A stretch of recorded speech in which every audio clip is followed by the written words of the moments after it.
Les tensions entre l'Ukraine et la Russie en mer d'Azov étaient au centre des discussions de la rencontre des ministres des Affaires étrangères de l'OTAN. Pour le secrétaire général de l'Alliance, Jens Stoltenberg, il faut insister sur la mobilisation des alliés. À cause des actions agressives contre l'Ukraine, de l'annexion illégale de la Crimée, de la déstabilisation de l'Est de l'Ukraine, et après avoir vu ce que la Russie a essayé de faire en mer d'Azov, l'OTAN a mis en œuvre le plus grand renforcement collectif de défense depuis la fin de la guerre froide.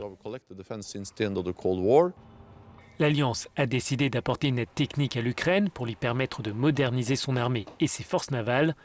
Le président ukrainien demande aussi à l'OTAN d'envoyer des navires de guerre dans la région.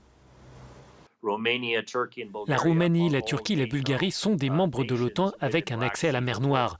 Renforcer la présence militaire de l'Alliance dans le port de Constanța, en Roumanie par exemple, serait selon moi une étape importante qui renforcerait la défense de l'OTAN et sa force de persuasion et qui enverrait un message clair à la Russie des conséquences de ses actions agressives en Crimée et maintenant en mer d'Azov.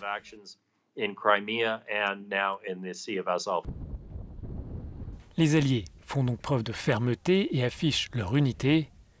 Dans le même temps, une autre priorité de l'Alliance est d'éviter toute escalade des tensions avec Moscou. La Russie a déjà réagi à la perspective du renforcement de l'OTAN. Alexei Pouchkov, membre du Conseil de la Fédération, a tweeté que l'appel du sénateur américain John Barrasso d'envoyer des navires en mer Noire menace d'entraîner une escalade rapide du conflit.